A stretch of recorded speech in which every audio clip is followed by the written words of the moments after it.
All right. Well, I don't know if any song in particular made me say I'm gonna be a musician. I was always playing music, and my mom was always singing doo-wop and stuff. But doo-wop and all those harmonies, they sounded impossible to do, you know? So the time when I thought, oh, I can do this, is when I saw John Lee Hooker in the Blues Brothers. And he was sitting there with just a guitar and tapping his feet. And I was like, you know what? I should do this. This is doable, you know? And you just got to be cool enough. You just got to be cool enough to do it. And, you know, I'm still working on that. I mean, many, many decades later, I'll never be as cool as John Lee Hooker. But when I think about it, that's, you know what I mean? You got anything to add on that? I think what made me think I wanted to do music was I grew up in the apartment next door.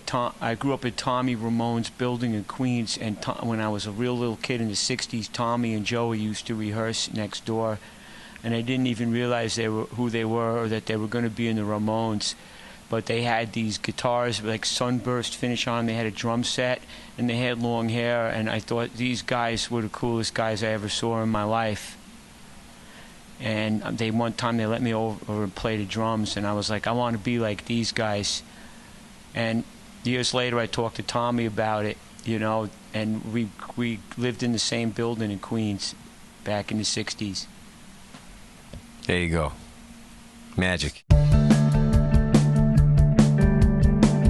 The piece that always gets me all, like, you know, where I think I'm going to lose it, the overture to Bonduca, which is an opera from 1674 by the English Baroque composer Henry Purcell.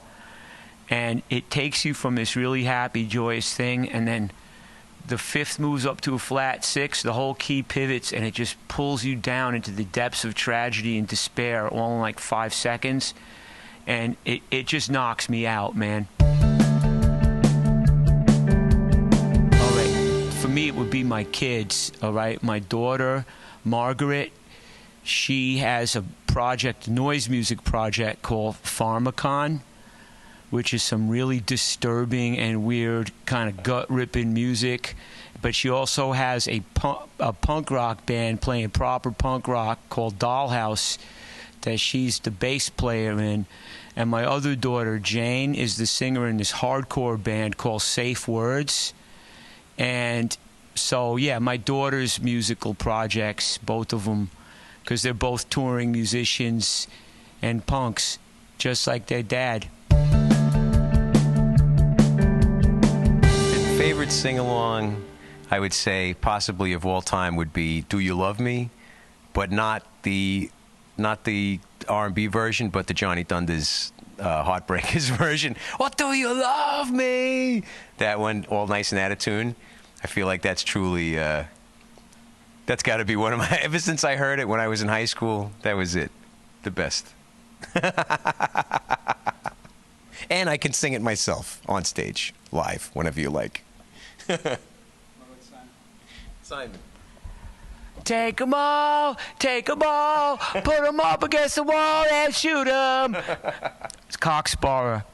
That was Jess's favorite song, too.